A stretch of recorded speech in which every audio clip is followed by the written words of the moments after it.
Assalamualaikum warahmatullahi wabarakatuh. Halo semuanya, kembali lagi bersama saya untuk belajar matematika ekonomi.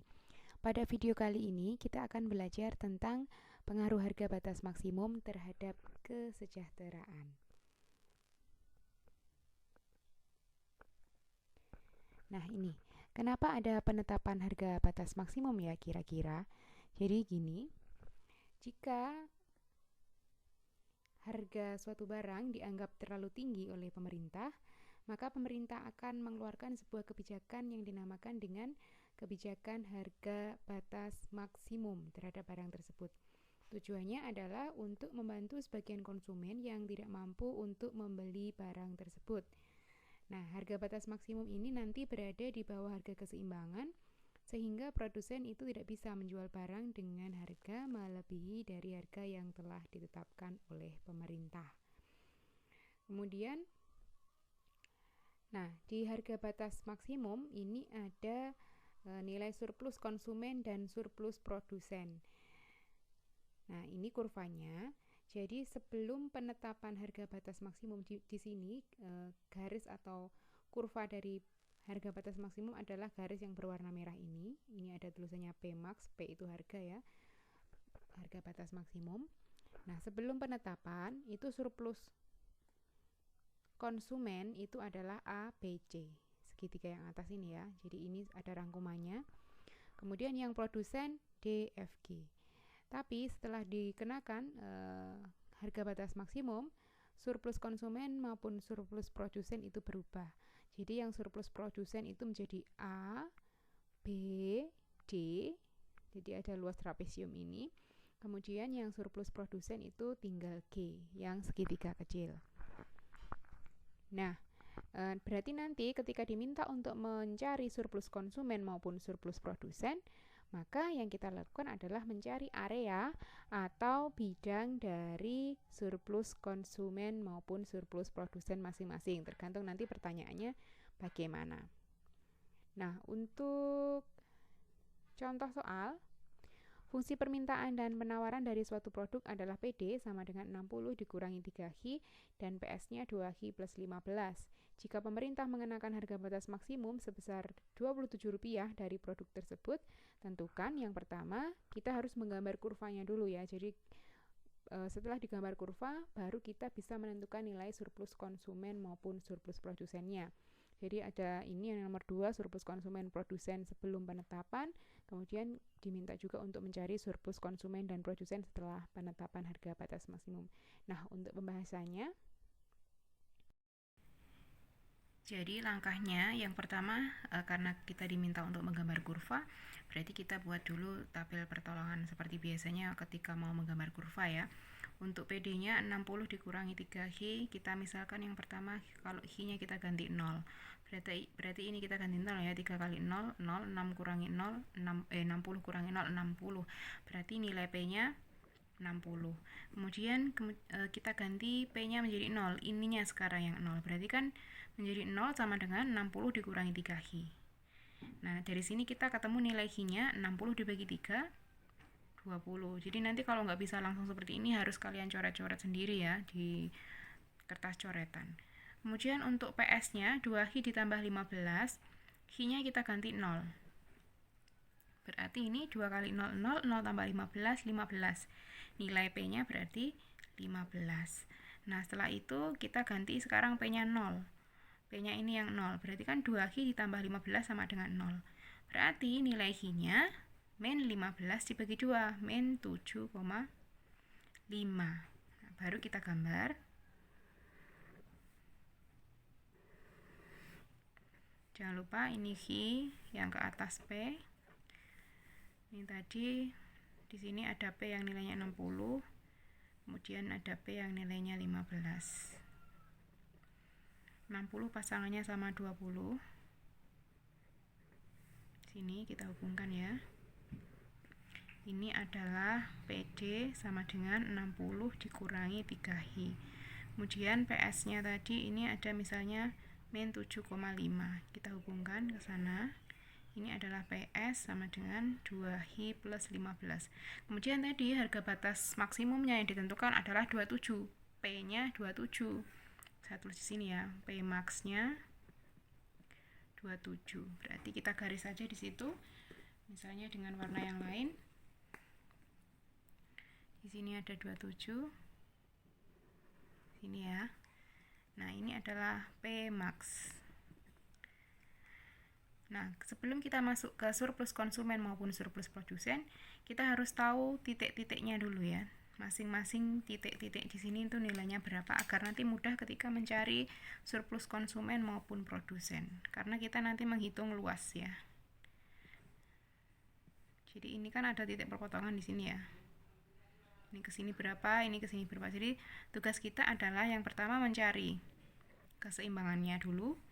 Kemudian yang kedua nyari yang sini itu berapa. Yang ketiga kita nyari yang sini itu berapa. Caranya gimana? Kita cari dulu keseimbangan pasarnya. Keseimbangan pasar berarti kan PD sama dengan PS ya. PD sama dengan PS. 60 dikurangi 3Hi sama dengan 2Hi ditambah 15. 60 dikurangi 15 sama dengan 2Hi ditambah 3Hi. Berarti ini 45 sama dengan 5Hi. Ketemu Hi-nya, 45 bagi 5, 9. Setelah ketemu Hi, kita nyari P dengan cara substitusi ke sini.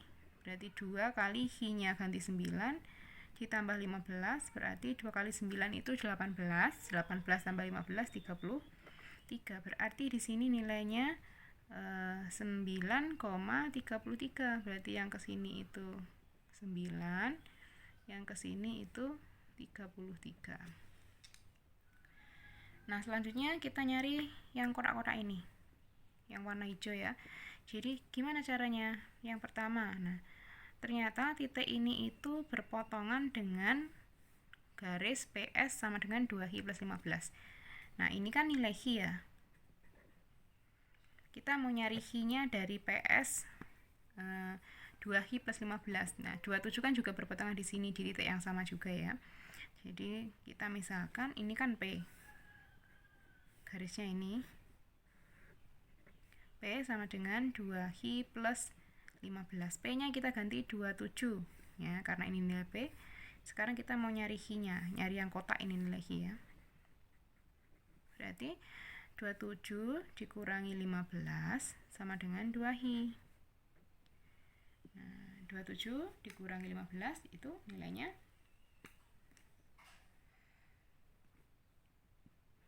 12, kemudian sama dengan 2Hi. Berarti nilai Hi-nya adalah 12 bagi 2, 6. Berarti di sini titiknya 6. Kemudian setelah ketemu 6, nah setelah kita tarik garis ke sini, ternyata dia berpotongan dengan PD sama dengan 60 min 3Hi. Nah, dari sini kita akan mencari kotak yang satunya menggunakan PD ya, dengan mengganti nilai Hi-nya, karena kita mau nyari P-nya sekarang. Berarti ini 60 dikurangi 3 kali Hi-nya kita ganti 6. Gitu kan? Berarti 60 dikurangi 18 sama dengan 42. Berarti di sini ada 42. Nah, sudah ketemu titiknya semuanya. Baru kita mencari masing-masing surplus konsumen, surplus produsen. Surplus konsumen, surplus produsen. Misalnya yang ini sebelum, yang ini setelah. Ya. Yang sebelum kita lihat lagi gambarnya. Yang sebelum kan tadi berarti area yang ini ya, segitiga ini ya. Area saya tulis dulu ABC. A, B, C, D, F, G. Jadi A, B, C bentuknya segitiga. Jadi A, B, C bentuknya segitiga. Rumus segitiga apa luas? Setengah alas kali tinggi. Alasnya berapa? Alasnya kita lihat dari sini ke sini itu panjangnya 9. Berarti kita tulis 9 di sini.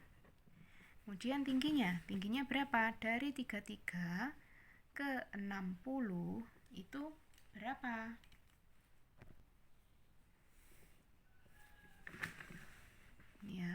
Jadi dari 33 ke 60 itu 27. Berarti tingginya kita ganti menjadi 27. Jadi setengah kali 9 kali 27 sama dengan 121,5.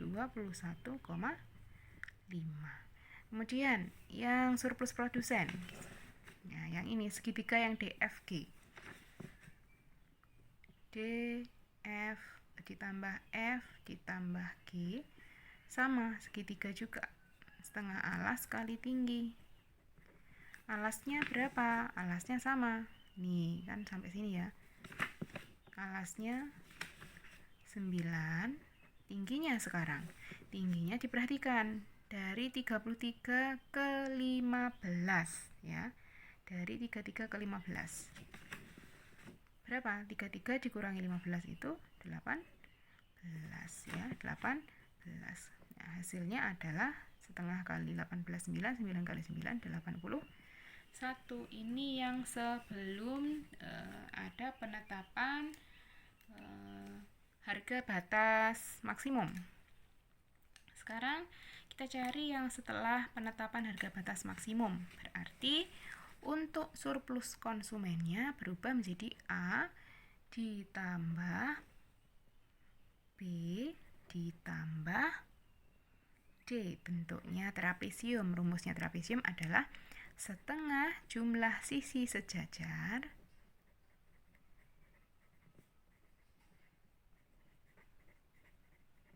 dikali tinggi. Berarti, nah, sisi sejajarnya sekarang kita harus nyari. Nah, dari sini, makanya kan harus kita cari dulu titik-titiknya biar gampang nyari panjang sisinya ya. Kita keluarkan aja ya. Misalnya di sini, saya tuliskan di sini. Nah, dari sini ke sini itu kan 6. Ya kan, ini loh. Nih, kemudian sekarang dari 60 ke 27 itu berapa? 33. Kemudian dari 27 ke 42 itu berapa? 15. Udah, kita tinggal masukin aja ke sini. Jumlah sisi sejajarnya berarti 33 ditambah 15, tingginya 6. Berarti ini kali ini dicoret, ini 3 tambah 15, 48 kali 3, 144. Nah, kemudian untuk yang produsen sekarang tinggal G yang kecil ini, segitiga kecil. Berarti rumusnya ini ya. Rumusnya adalah setengah alas kali tinggi. Setengah alasnya berapa? Alasnya ini 6 ya. Kemudian tingginya dari 27 ke 15. 27 dikurangi 15 berapa? 12. Coret-coret 6 kali 6 36. Nah, sudah ketemu semuanya.